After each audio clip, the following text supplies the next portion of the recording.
E aí, galera, primeiro vídeo de comparação de quadrinhos, fazer uma review comparativa aqui entre Superman, o Homem de Aço, do John Byrne, e Superman, Origem Secreta, do Geoff Johns, Gary Frank e John Siebel. É o seguinte, eu ia colocar aqui também o Superman à prova de balas, mas como ele tem uma leitura mais volumosa e me parece, eu ainda não li, mas me parece que ela é uma versão um pouco mais dinâmica e um pouco mais atualizada do Superman, uma das histórias de origem que de fato mudam alguma coisa na origem do Superman, eu estou deixando ela para um próximo vídeo, então hoje a comparação é só entre essas duas, tá? Superman, o Homem de Aço, falando rapidinho dela, é o seguinte, ela veio logo após a crise nas Infinitas Terras, tá? Pelas mãos do John Byrne, e ela é toda a arte final do Dick Giordano, não podemos esquecer, porque esse cara mandava bem na arte final. Ela é uma história de origem em que o John Byrne descartou um monte de coisa pré-crise, como as infinitas kryptonitas coloridas, vermelha, azul, e passa a ter só a kryptonita verde. Ele para com os poderes hipnóticos do Superman, ele descarta aquela versão super poderosa do Superman, de que o cara, sabe, consegue, sei lá, destruir uma montanha com um soco. Então ele põe uma versão um pouco mais humanizada do Superman, tá? Ele põe uma versão de Krypton fria, mais tecnológica, com pouco contato pessoal e humano. Então, quando o Clark é mandado, na época o Kal-El foi mandado para Smallville, eu não consigo falar Smallville, cara, para mim ainda é Pequenópolis, mas enfim, isso é para outro vídeo. Ele vai para Pequenópolis e ele nasce quando a câmara matricial dele, que é a navezinha dele, chega na Terra. Então, na verdade, ele é concebido em Krypton, mas ele nasce na Terra, é criado pelo Jonathan e pela Martha, com fatores humanos muito grandes. Então ele é basicamente um ser humano com superpoderes, tá? E ele tem todo o desenvolvimento da identidade dele vem através dos pais dele. Então é o Jonathan que ajuda ele a criar o símbolo de Superman, é a Martha que costura a capa e a roupa que ele usa, eles acham o tecido na câmara matricial, então assim, é uma mistura muito grande entre a contribuição e a herança de Krypton e as coisas que ele aprendeu com os pais na Terra. Luthor é um senhorzinho mais velho, que estudou junto com o Perry White, então ele não regula de idade com o Superman. O Superman tem uma série de coisas que eles deixaram para lá depois da crise e deixaram a versão para 85 mais dinâmica do Superman. E eu particularmente gosto bastante dessa versão, porque é aquela versão do velho Jonathan e da velha Martha como o pai e a mãe dele, e o Jor-El e a Lara como os genitores, que na verdade foi assim que foram. Eles se sacrificaram para salvar o Kal-El, mas na verdade eles não contribuíram para quase nada da formação dele. Superman Origem Secreta descarta um tanto do que foi o Homem de Aço do Byrne, e o Geoff Johns faz, mais uma vez, uma história de origem do Superman. Legal, até aí tudo bem. Ele volta a introduzir um elemento que o Byrne tinha descartado, que era a manifestação dos poderes do Clark quando ele é criança.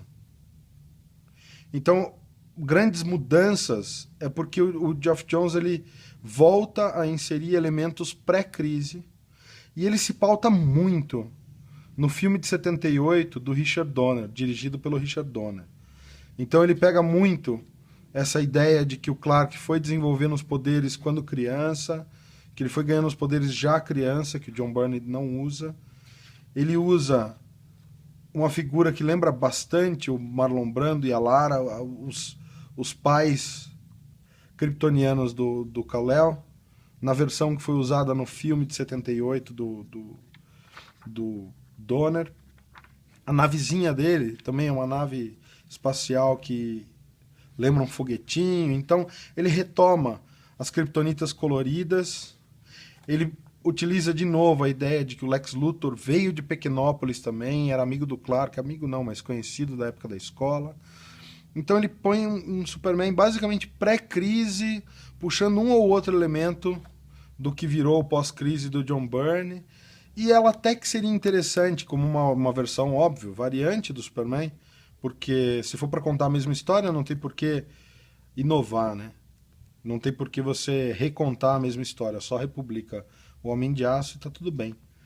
E eu não teria nenhum problema com isso aqui, a não ser por uma coisa. Em 2006, quando saiu Super-Homem o Retorno, existiam os prelúdios que saíram em quadrinhos, tá? Esse aqui é do Michael Dougherty e do Dan Harris, baseado nas ideias do Bryan Singer. E eu acho que o Super-Homem o Retorno, o filme, ele é um filme muito injustiçado, tá? Porque é o seguinte, ele tem a mesma ideia do Origem Secreta, ela partiu desse prelúdio. Ele conta basicamente a mesma história, tá? Você pode ver que é um Jor-El parecido com o Jor-El de 78. No filme é o mesmo Jor-El de 78. Eles usam inclusive imagens de acervo e de arquivo do Marlon Brando no filme de 78. Você tem a Lara, a mesma capa que eles usam no filme de 78, tá? E que segue para o Retorno. Porque, na verdade, Super-Homem o Retorno, ele é o terceiro filme de uma trilogia idealizada pelo Richard Donner. E ninguém entendeu muito bem isso, ou quem entendeu não gostou, enfim. Na verdade, se você pegar o filme de 78 e daí você pegar o Super-Homem 2, não a versão que foi aos cinemas do Richard Lester, mas a versão que foi restaurada e finalizada, que tem na caixa especial de Blu-ray do Superman, você vai encaixar o Super-Homem o Retorno como o terceiro filme da trilogia. E faz todo um sentido e está muito bem construído. E aí, para finalizar, o que tem tudo isso a ver com Superman Origem Secreta? A grande questão é que o que você percebe é que a maior parte do material que está aqui foi usado de base para esse material. O Geoff Johns, se não me engano, chegou a ser diretor de segunda unidade para o Richard Donner, ou estagiário do Richard Donner em algum momento. Então ele tem uma relação muito bacana, pessoal, com o Richard Donner e profissional. E eu até entendo, eu até respeito isso, mas sinceramente é contar de novo uma mesma história e muito do que está aqui foi usado também no filme Man of Steel. Então tem algumas cenas aqui que você se recorda de ter visto. Por exemplo, quando ele começa a descobrir a visão de raio-x, ele começa a ver todo mundo, só o esqueleto das pessoas. Essa cena aqui. Sabe, isso daqui tá no Man of Steel e tal. Então tem algumas ideias interessantes, mas não é lá coisa muito nova, sabe? Já foi visto no filme de 78 do Superman, já foi visto no Prelúdio, já foi de certa forma mencionado de novo no Superman o Retorno, tá? Ah, e só para fechar o vídeo, eu tô falando na verdade da versão que tá nesta caixinha aqui, tá? Que é essa caixa, ela vem com a versão do Superman 2, ela vem com duas versões. Você tem a Superman 2 do cinema, que é dirigido pelo Richard Lester, e você tem a versão de 2006, que foi quando saiu o Super-Homem o Retorno. Eles montaram uma equipe simplesmente para pegar as filmagens originais do Richard Donner e finalizar o filme que o Richard Donner tinha pensado, tá? Resumindo, para quem não conhece a história, o Richard Donner estava filmando o Superman 2 na época, e os produtores um belo dia chegaram cedo no estúdio e simplesmente proibiram ele de continuar fazendo o filme. E ele foi barrado por seguranças de entrar no estúdio.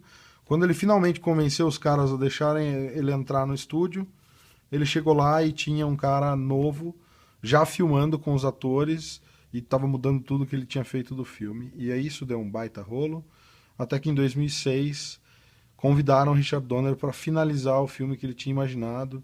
Enfim, é bem interessante, é bem legal ver por esse viés. O Super-Homem de 78, o Superman 2 de 2006, versão do Richard Donner, e o Super-Homem o Retorno do Bryan Singer, que é odiado por muita gente, mas eu acho um filme fantástico, cara. Enfim, veredito final. Se tiver que ler alguma história de origem, Leia Super-Homem, o Homem de Aço, do John Byrne. Para mim, continua sendo a obra-prima de origem do Superman. É isso, galera. Se vocês curtiram esse novo formato de comparações, deem um like, façam comentários. Os comentários são sempre muito importantes pra gente. Não é um formato que eu vou usar todo dia, mas sempre que tiver esse tipo de coisa que vale a pena ter uma comparaçãozinha, a gente volta a fazer um vídeo um pouco mais longo. Espero que vocês tenham gostado. Valeu!